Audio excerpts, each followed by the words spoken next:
সবাইকে আসসালামু আলাইকুম।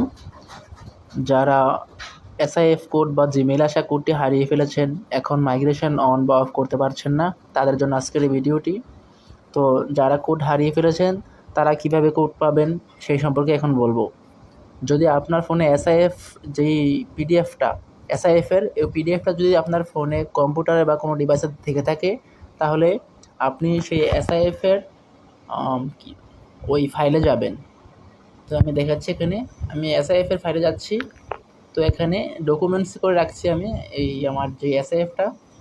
তারপরে যাওয়ার পরে এই যে আমার এইটাই হচ্ছে আমার যে ফার্স্ট, এটা হচ্ছে আমার এসআইএফ সেই পিডিএফটা।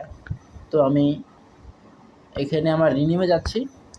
যদি রিনিমে যাই তাহলে যে লাস্টে এই যে লাস্টে 8টা যে ডিজিট দেখতে পাচ্ছি, এটাই হচ্ছে আমার এসআইএফের সেই বা জিমেইলে আসা সেই কোড। তো আপনারা এই 8টা ডিজিট ব্যবহার করে মাইগ্রেশন অন বা অফ করতে পারবেন। যারা কোড হারিয়ে ফেলেছেন তারা রিনেম অপশনে গিয়ে লাস্টের এই 8টা ক্যারেক্টার ব্যবহার করেই আপনারা মাইগ্রেশন অন অফ করতে পারবেন। এটাই হচ্ছে আপনার সেই কোডটি। তো যাদের কাছে পিডিএফ আছে আশা করি তারা সহজেই পেয়ে যাবেন, আর যাদের কাছে পিডিএফও নেই এবং কোডও নেই তারা ডিওতে যোগাযোগ করবেন। ধন্যবাদ সবাইকে।